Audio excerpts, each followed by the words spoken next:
What up, everybody? Back for another coffee challenge. And this time on the coffee challenge, I'm gonna try to make Cowboy coffee. I've tried it before. It didn't really turn out all that well because basically it overboiled and everything like that.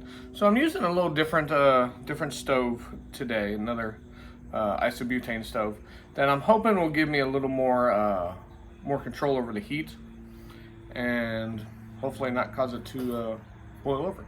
Let me get everything squared away. All right, everybody. Got my water already in here. I got 12 ounces worth of water in here. I'm using a Luxada bush pot as my vessel. I got my coffee in here. This is just, I don't know what kind of coffee it is off the top of my head. It's just one of my things. Now, I watched, I think it was Treehouse Outdoors is the video that I'm thinking of. I'll leave a link down below on how he did his. So what he did is he had his water, put his coffee in, and then boiled it up like that. So I'm going to give that a shot. Turn on.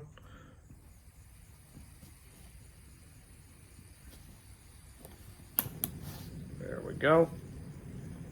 Put that on there.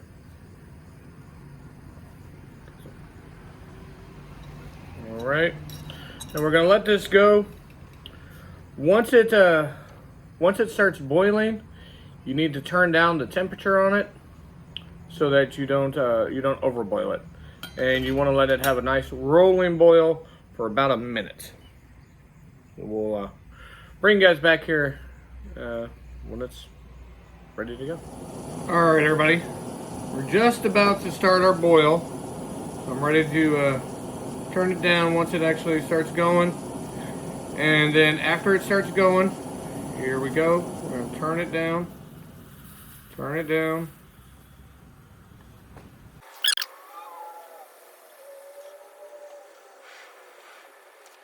All right, everybody. 60 seconds. Note to self, the handle is flipping hot.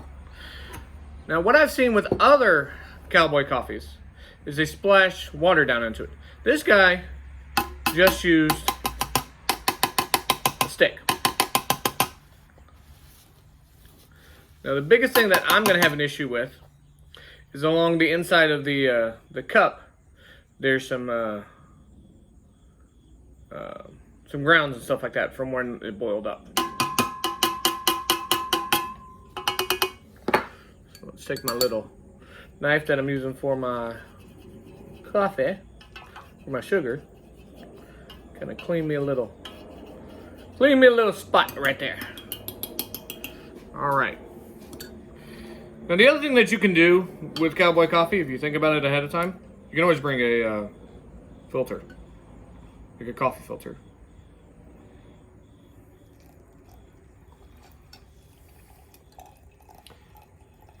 Now watching as it's going in, I'm not seeing much grounds.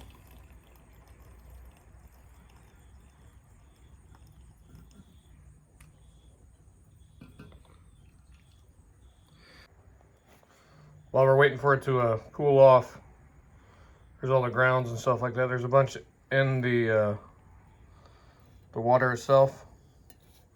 So I think this actually worked, which is kind of nice. That you don't need to splash water in it.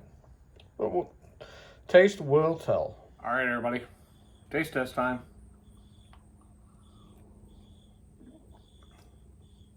It's actually really good. Yeah, it's really good. And I double checked, this is just regular old Folgers that I had in one of my containers. But I'm not getting grounds. It's not gritty or anything like that. So the whole idea of using a little stick to kind of tap all the grounds down, at least in this case, worked. So if you don't have any extra water with you, you can always try to do that. Hope you guys are good. I'm gonna go watch my son play some bocce ball today, and I will talk to you guys here on the next one. All right, everybody, that's been 60 seconds. Hot monkey.